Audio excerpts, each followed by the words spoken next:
This is Let's Talk Big, the big read with Jane Berger and Jen Hazel. The Owens Community College Campus Read is taking place now and throughout the semester, with the goal of bringing awareness of different perspectives through books. The Campus Read book is Carrie, a Memoir of Survival on Stolen Land, from 2020 recipient of the NEA Creative Writing Fellowship, Toni Jensen. It's a memoir and essays about gun violence, land, and Indigenous women's lives.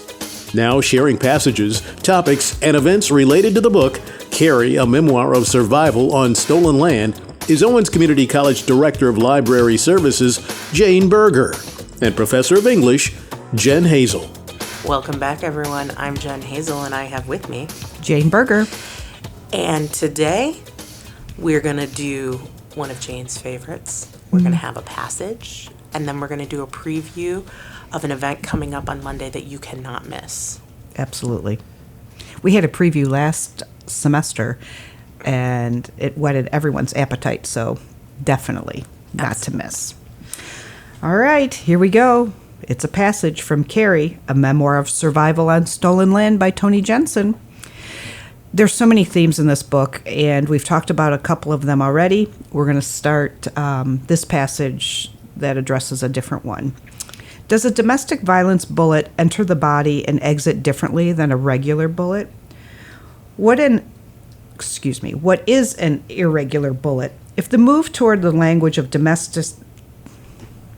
Can you help me? Does a domestic violent bullet enter the body and exit differently than a regular bullet? What is an irregular bullet?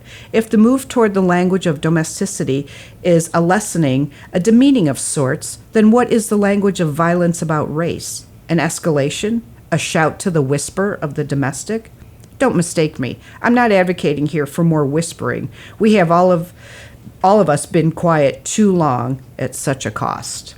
And she goes on to speak more, but that's powerful to me, and it's a great question. A bullet's a bullet. It harms in the same way, but I think Indigenous women have taken more bullets than what we realize. I don't think it's gotten the press that occurs when it is a more mainstream, quote unquote, I've got my air quotes here, female.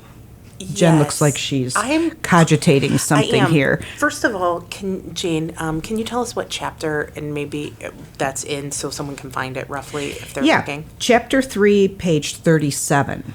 Okay.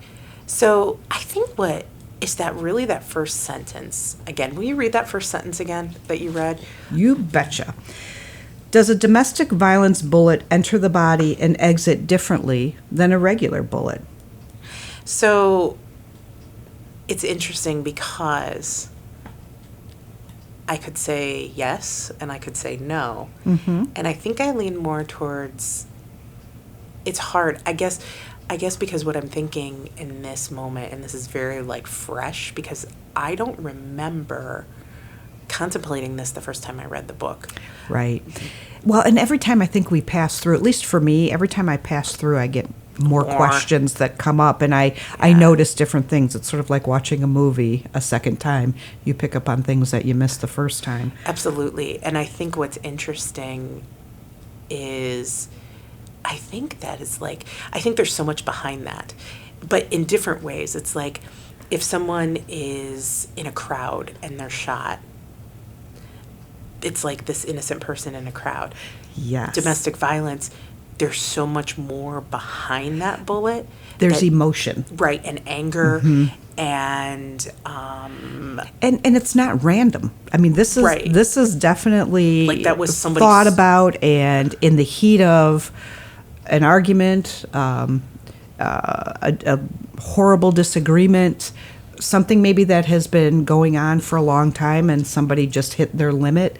There's a lot of feeling behind it, as opposed to a random crowd shooting. I mean, gosh, it's terrible that we can talk about this. That we're talking about it in those terms or whatever. But I think this, for me, it's not. I don't want to say that I have never thought about gun violence, because that's not true. But especially when my kids started to go to school, you think about it very differently. And I know I've said this before for those of you who listen, my kids are young. So going to school is a relatively new thing.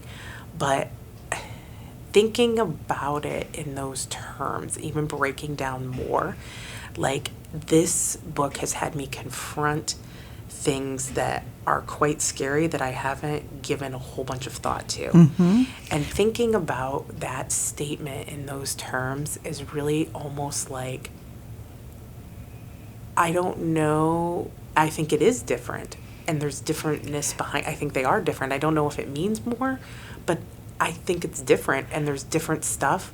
And it's not to say that if a random I can't even believe we're saying these things, but a random bullet in like a crowd, it's also like this innocent person that happens to be the one, do you know what I mean? Because somebody still wanted to shoot someone. Right, but they didn't care who.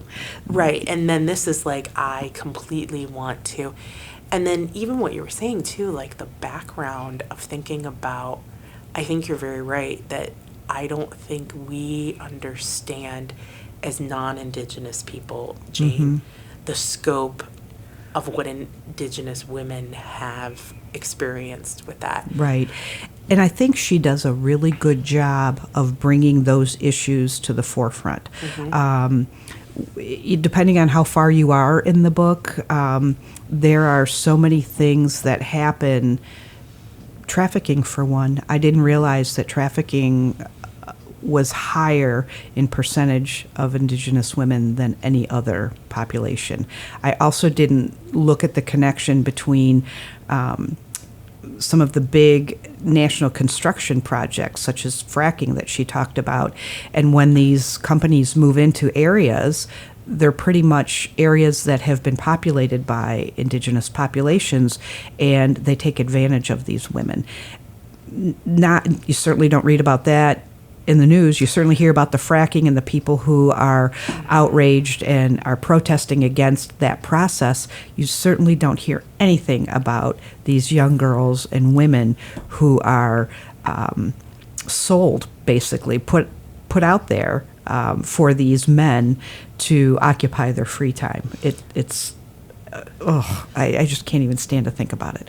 But we have to. We have to think about it, and we have to talk about it so that more people are aware, so that there can be more outrage and protests. And we can to change it. Yes, and to help advocate for it. And I think one of the things that why I was compelled towards putting this book on our list for the campus to vote on was from a podcast I listened to.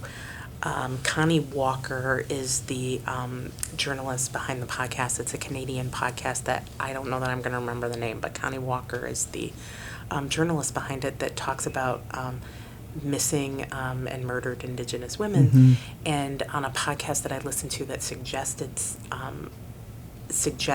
like topics and other podcasts and other true crime stuff. As we know, love my true crime. Suggested this, and it is like phenomenal. And that's where I kind of was like, oh, wait a second, there is so much that I don't even think we think about. I think about human trafficking given where we live.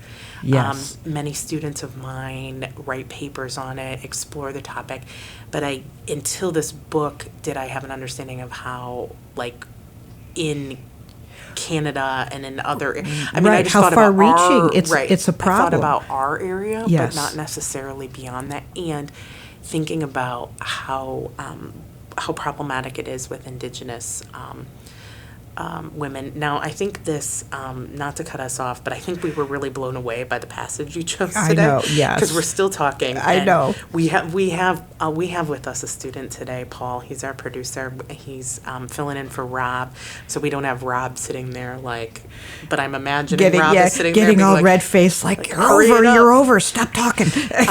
So we are going to shift gears, although this is such a powerful passage. Please take a look at that. And if you ever are into podcasts, look up Connie Walker. I cannot remember the title. I think it's Missing and Murdered Indigenous Women, but I could totally be wrong on that. I'm sorry, but Connie Walker is the journalist with that, and she has several of them now.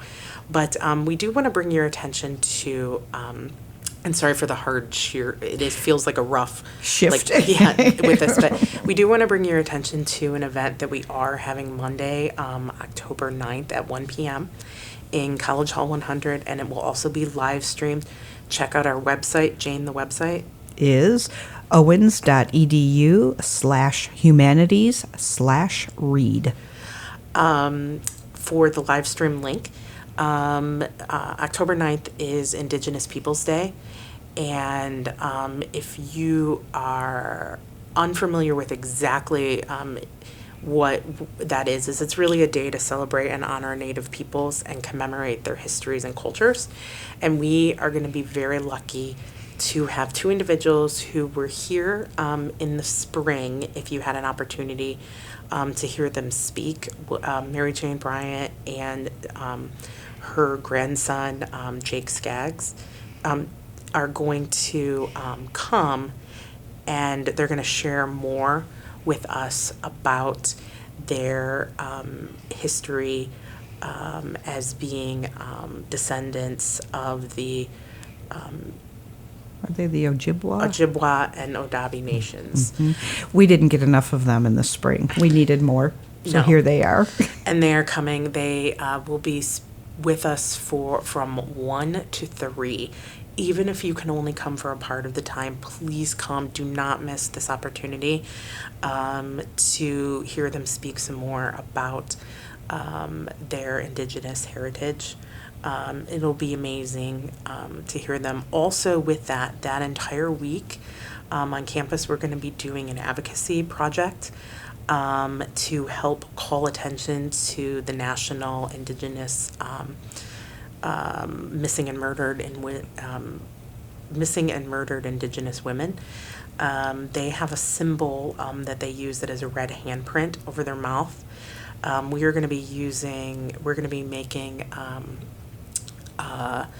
basically an art thing that we can put up. So come by either the library from 10 to 4 on the Monday through Thursday, so the 9th through the 12th, or the Center for Campus and Community Connections from 10 to 4 to be able to put your handprint on this mural that we're going to be creating and posting to help us call attention to missing and murdered Indigenous women. We're going to try to really do our part to put that out there. Yep. So. Raise some awareness. So please join us. So now that we are way over time, We talked big today, all right. Yes, we did. Please make sure that you do check out that passage as well as this event and get yourself participating with us to help bring awareness to this cause that is so important this next week. You can find it on our website at owens.edu/humanities/read. On behalf of myself and Jane Berger,